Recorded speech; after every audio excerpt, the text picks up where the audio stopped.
Happy Thanksgiving to y'all. Today I'm out here picking some greens for Thanksgiving. I already picked some mustard greens, some pretty nice sized leaves here. Mustard's one of my absolute favorite greens. You know, when I'm cooking greens on, I don't know, holidays, New Year's, Christmas, Thanksgiving, almost every Sunday, at least in the winter. That's one of my favorite things about winter is greens. Mustard greens are probably my favorite in terms of the flavor, but they're not the most vigorous or the most competitive, at least in my garden. So I've actually gotten into growing a lot of daikons simply for the greens. I don't think they taste much different at all than collards or turnip greens, or once you cook them with butter and salt, it all kind of tastes good. Whether it's collards or turnip greens or rutabaga greens or radish greens. Daikon greens are a lot softer and more palatable than any other variety of radish green. It tastes and looks more like a turnip green to me. But anyway, I always throw a couple mustard leaves in there because I love that mustard flavor. But these are just much more prolific. We're also going to pick some kale and some regular collard greens. It's interesting to see all the different colors. The daikons are a really light green, almost like a yellow, and I wonder if that means they have a lot less vitamins than something like the kale, which is extremely dark green. I got some kale over here. You can see the older leaves are incredibly dark green. I'm actually probably not going to pick a ton of those because they're not really as tender. I'm going to get some of these kind of medium-sized leaves that are a bluish color. I don't want to pick too many off this plant because this is really more of an ornamental kale. It's in the front yard for everybody to see. I don't want it to start looking raggedy.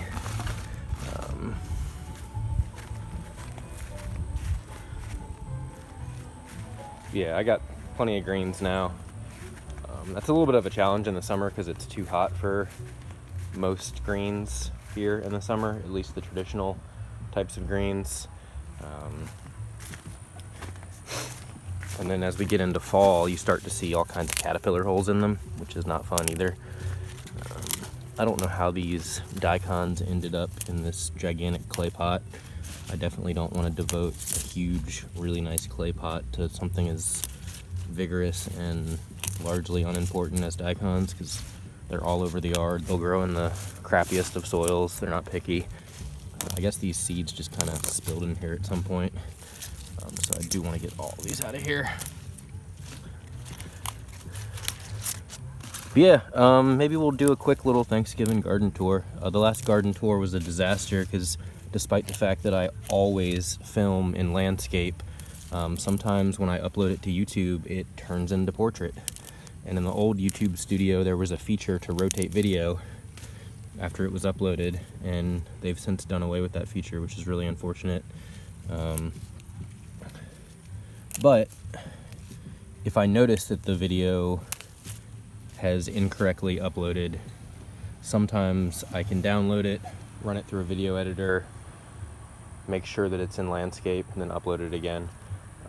Like I said, I always film in landscape, so it's kind of strange that sometimes they upload as portrait. Yeah, so the last garden video is almost useless in my opinion, simply because it was in portrait mode and you couldn't really see much of anything. Why don't we start from the furthest point and work back? Although I do have sprinklers running over here. Let me turn these off real quick. Look at the size of the papaya trees. I can't believe those are in 10-gallon pots. Some new things. I recently cleaned out all of the green beans that had been here since spring. This is a really, really shady area here. It only gets sunlight for a few hours a day. I had some shade-tolerant green beans I planted back in maybe March or April here. I got some pretty good harvest out of them early in the spring when it was cool.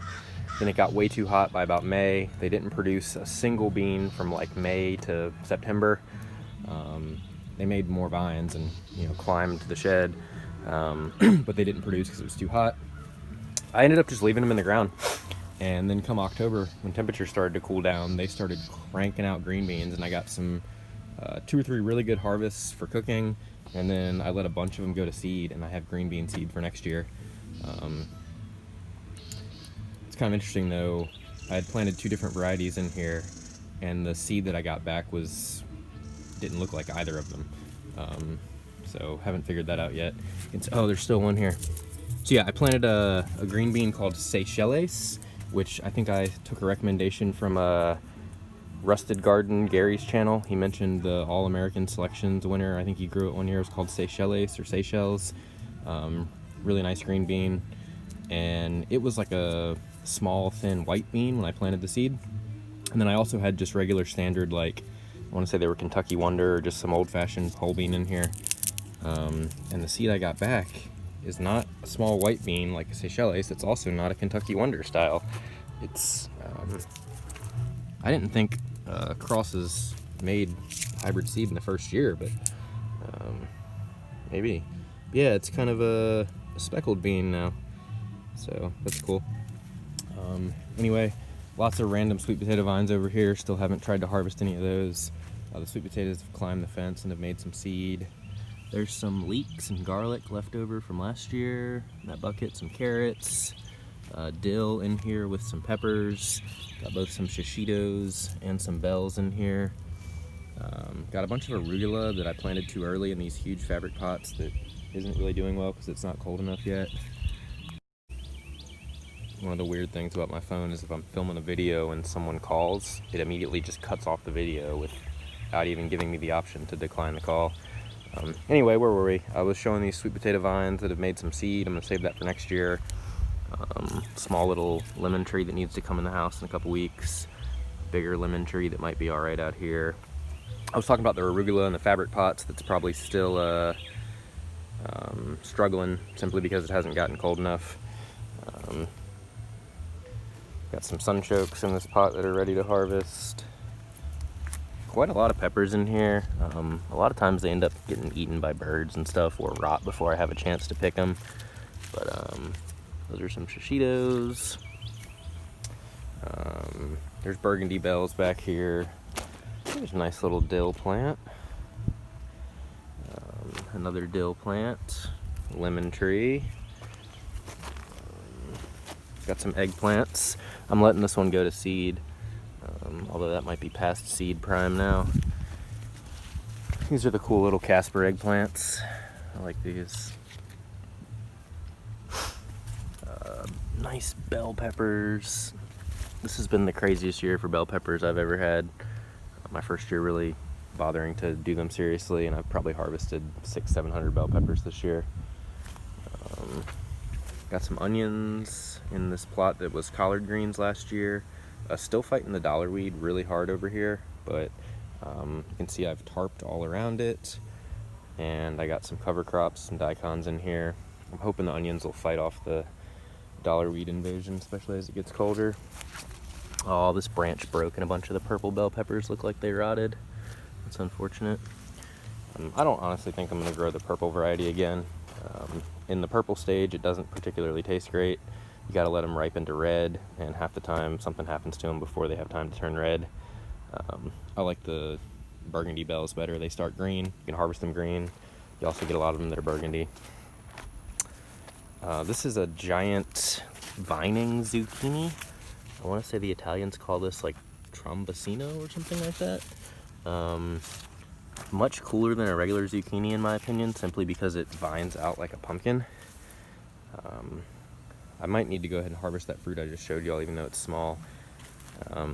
I've seen probably 12 or 15 female fruit blossoms starting to form on this, and they all have just fallen off and rotted, I guess from too much water.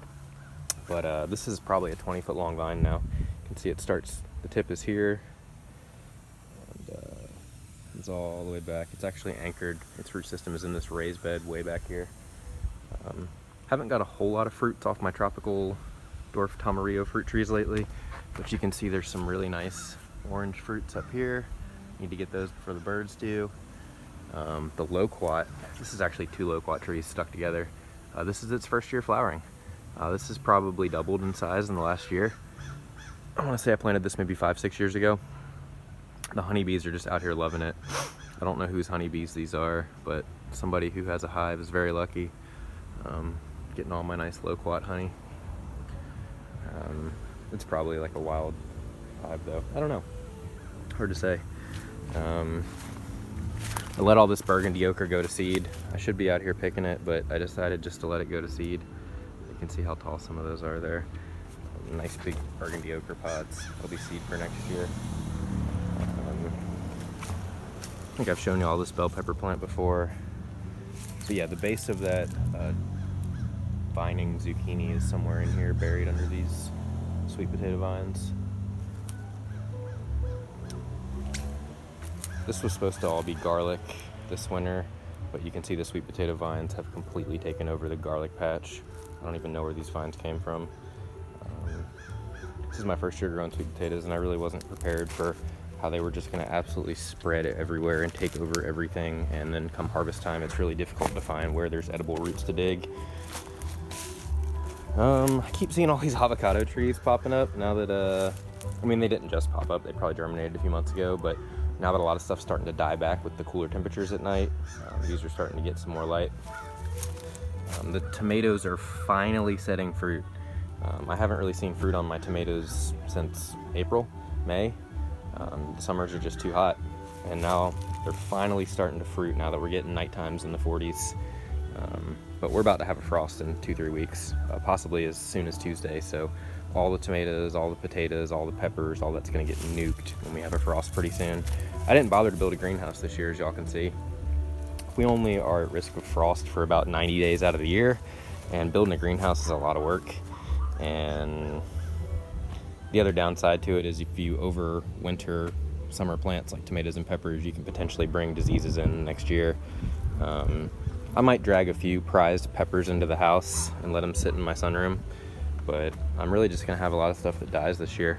The tropical fruit trees are definitely coming in the house, the dwarf tomarillos, but that's gonna be quite a challenge. I'm gonna have to prune them down pretty significantly before they can come in the house. Some of these leeks from the spring are gigantic now. I think I need to wait till after a good solid freeze, or at least a couple frosts, to harvest those. They'll be a little sweeter and more tender maybe. This was going to be a broccoli patch, but I planted them kind of early. They got destroyed by caterpillars, and now there's just daikon coming up everywhere. The lemons, oh my gosh, that's a lemon, and it's the size of a grapefruit. I'm very impressed with this thing. It's in a pretty small pot, and it had 30 lemons on it this year. A lot of them did fall off and rotted before they got mature and ripe, but you can see there's quite a few on here. And again, these are lemons that are the size of grapefruits. So that's a really good thing to have right now. You know, if you grow your own citrus, you don't have to worry about all the different pesticides and preservatives and fungicides and all kinds of things that are put on the peels, like waxes and all kinds of stuff. So you can eat the peel. You can eat the peel, you can make tea out of it, you can cook with it, whatever you want to do. So probably one of the biggest benefits to growing your own citrus is being able to consume the peel. And there's a lot of medicinal qualities and health benefits in the peel, particularly during like cold and flu season. You know, you can make tea out of citrus leaves. You can also make tea out of the peel, and all that's really good for fighting off germs. All kinds of sweet potatoes in here. This is supposed to be a video about picking greens, isn't it? But some avocado trees. Let's see if we can manage to get over here and pick some of these mustard greens back here. Still got tons of Malabar spinach, but that's not really a Thanksgiving green in my opinion. So I'm just gonna leave that there. Got some banana peppers coming on. That's comfrey, don't accidentally pick that and boil them. One thing about starting a garden, especially if you're gonna do like the food forest model and just let things grow everywhere whenever they want to with no labels or anything, your plant ID needs to be decent enough that you don't accidentally pick comfrey thinking it's mustard greens or something. There's some mustard greens there. There's some more back here. Let's see if we can get over here. But yeah, there's like comfrey right next to mustard. So if you weren't paying attention, you could potentially have a bad time. The smell is very different though, so that would be a clue to someone. They were picking what they thought was mustard. It didn't. Oh, look at that cool frog. I don't know where he went. A couple stink bugs out here on my mustard. see there's random tomatoes in here and the sweet potatoes. So yeah, this is pretty much hands off at this point. It is just more of a food forest type of jungle than it is a garden. So kind of the point where I'm just tripping over food. I think I saw a huge radish back here too. Wow. Yep, I'm gonna leave that though. Maybe pick some greens off of it.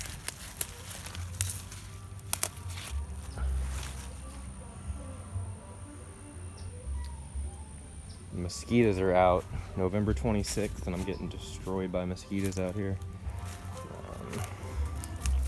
I might try to throw some plastic or something over this just because I really don't want these blue potatoes to die before I have a chance to harvest them.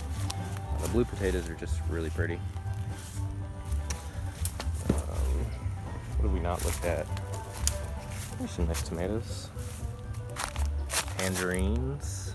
Big tangerine trees over about a mile down the road, but I got some small ones in here.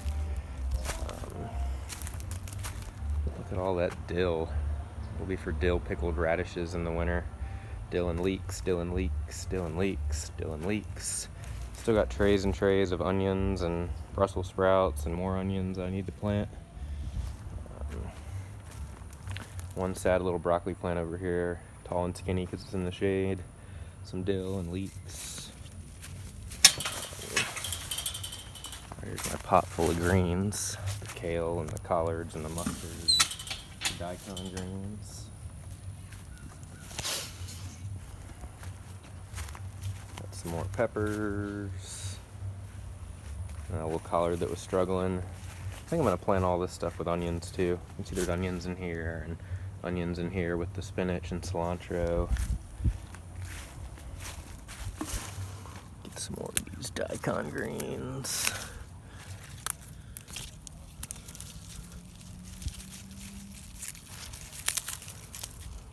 So this is the shadiest part of the yard over here. This is my northeast facing, northwest facing.